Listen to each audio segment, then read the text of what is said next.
নমস্কার বন্ধুরা, আমি দেবাশিস চলে এলাম নতুন একটা ভিডিও নিয়ে। আজ আমি যে মুভিটা নিয়ে আলোচনা করব সেই মুভিটার নাম হলো যোদ্ধারা। যে মুভিটা ইতিমধ্যেই হলে রিলিজ হয়ে গেছে আর মুভিটা আমার দেখা হয়ে গেছে। এবার বলি মুভিটা আমার কেমন লেগেছে। এই মুভিটা হলো এমন একটা হিরোকে নিয়ে যে ছোটবেলা থেকে রাগচটা স্বভাবের। তার কারণ হলো ছোটবেলায় একটা অ্যাক্সিডেন্টে তার বাবা মা মারা যায়। তারপর থেকে এই গল্প শুরু।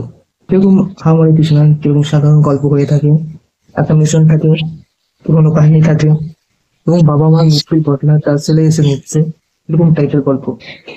গল্পের প্রথম হাফটা অনেকটাই লম্বা করে দিয়েছে, যেখানে দুটো গান কিছু রোমান্স অ্যাড করেছে। ওই গান এই মুভিতে না থাকলে কোনো অসুবিধা হতো না।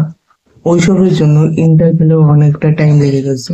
সেকেন্ড হাফে আবার একটা রোমান্টিক গান ঢুকিয়ে দিয়েছে। একদিকে বাবা মারা গেছে, বাবার মৃত্যু শোক পালন করা হচ্ছে, আর অন্যদিকে রোমান্স চলছে। একটা অস্বস্তিকর ব্যাপার এটা। তারপর যদি বলি অ্যাকশনের কথা, সেটা ঠিকঠাকই আছে।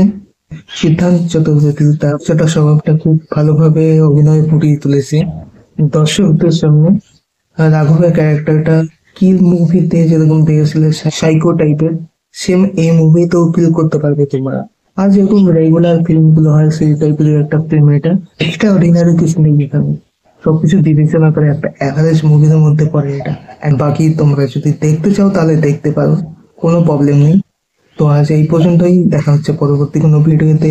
আর যারা আমার চ্যানেলে নতুন এসছো, আমার চ্যানেলটাকে সাবস্ক্রাইব করে বেল আইকনটা অন করে রাখো এরকম নতুন কোনো মুভির আপডেট পাওয়ার জন্য। ধন্যবাদ সবাইকে।